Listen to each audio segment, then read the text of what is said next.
જય શ્રી કૃષ્ણ, જય માતાજી, જય સ્વામિનારાયણ ભગવાન। આજે આપણે બનાવીશું મીઠા ભાત। મીઠા ભાતને આપણે બનાવવા માટે સામગ્રી જોઈ લેશું। આ બાસમતી ચોખા છે, આ ગોળ છે, આ દેશી ઘી છે, આ મેં 1 કલાક પહેલા સિંગદાણા પલાળી અને ફોતરા ઉખેડી લીધા છે, આ કાજુ બદામ છે, અને વઘાર માટે તજ, લવિંગ અને એલચી છે।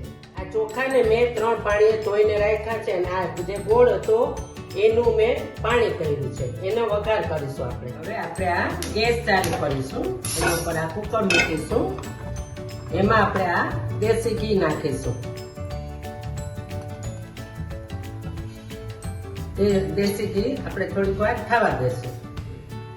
ઘી આવી ગયું છે, એમાં તજ, લવિંગ ને એલચી નાખીશું, ને એમાં આપણે આ ગોળ વાળું પાણી છે એનો વઘાર કરીશું।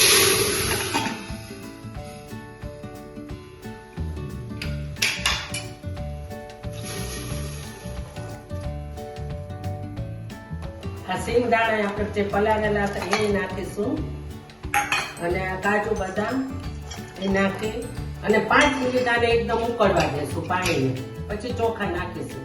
આ પાણી જો આપણું ઉકળી ગયું છે, એમાં આ ચોખા આપણે નાખી દઈશું। આ 1 વાટકી ચોખા હતા, એમાં મોટા 2 ગ્લાસ પાણી જોઈએ, ગોળનું કરી નાખવાનું, અને પછી 2 ગ્લાસ પાણી, અને આમાં આપણે 3 સીટી વગાડીશું। કુકર બંધ કરી અને 3 સીટી આપણે વગાડીશું। આવી રીતના થોડુંક હલાવી નાખવું એટલે બધું મિક્સ સરસ થઈ જાય। ડાયાબિટીસ વાળા ખાઈ શકે, આમાં ખાંડ આવતી જ નથી, ખાલી ગોળ જ નાખવાનું છે। 3 સીટી વગાડીશું આપણે।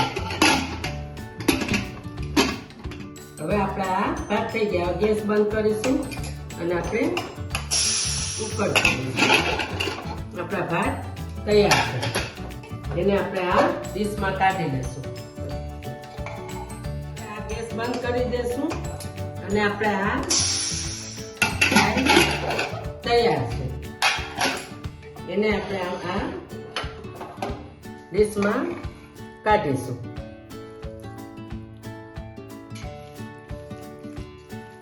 મીઠા ભાતની રેસીપી તમને કેવી લાગી? જો સારી લાગી હોય તો મારી ચેનલને લાઈક કરો, શેર કરો અને સબસ્ક્રાઇબ કરો। જય શ્રી કૃષ્ણ, જય માતાજી, જય સ્વામિનારાયણ ભગવાન।